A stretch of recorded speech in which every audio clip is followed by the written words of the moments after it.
माननीय मुख्यमंत्री दयारू मो काजू निगम चेयरमैन होती वर्तमान स्थिति रे माननीय मुख्यमंत्री जो माने आम निरंकुश संख्यागरिष्ठता न आसी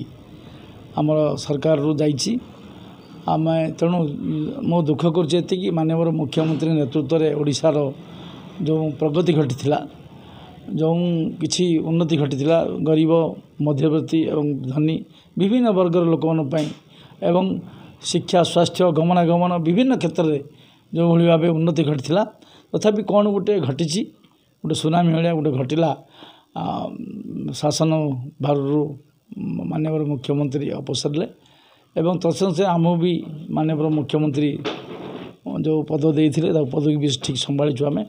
एवं नैतिकता दृष्टि माननीय मुख्यमंत्री इस्तीफा देले नैतिकता दृष्टि मु भी इस्तीफा दूसरी काजू निगम तेणु मु बहुत माननीय मुख्यमंत्री जो भाव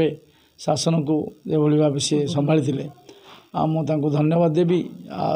ओडिशा लोक भी आज दुख कर शासन भार हाथ जाशार बहुत परिवार आज दुख करी कांदुचंदी कथा हूँ काजू निगम को लेकिन जो विजन देखते राज्य कथा कहूँ कि गंजाम जिले गोटे कॉर्पोरेशन कर विजन थिला तो नुआ सरकार को कौन अनुरोध करेंगे नहीं निश्चित भाव सैंक्शन पास कर बोर्ड पास होती डीएम ऑफिस निश्चय हम डिविजनल मैनेजर ऑफिस आमर ब्रह्मा पाखे अच्छी से निश्चय हम ताको कार्यकारी करा जी भी हम चेयरमैन मुझे प्रवर्ताइबी जे ये जेहेतु 40% प्रोडक्शन गंजाम रे काजू निगमटा तेणु काजूर प्रोडक्शन हो 40% गंजाम एंटायर ओडिशा रे 100% हेले गंजाम 40% प्रोडक्शन तेणु ये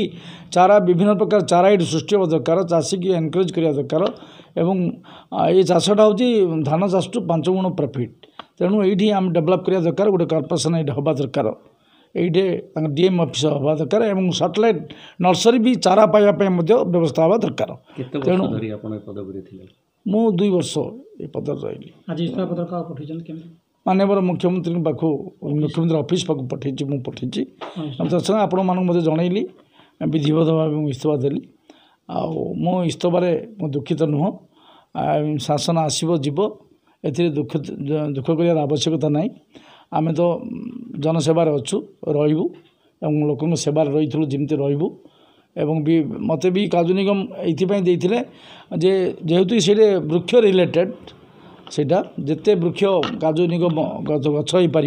से काजू कॉर्पोरेशन डेभलप हम आउ 2-4 वर्ष रही था से गचर बड़ होता ताकू आम उपभोग कर भविष्य में काजू निगमटा ऊपर उठता बर्तमान जी समय रही मु काजू गछ पोतिकी बड़ करने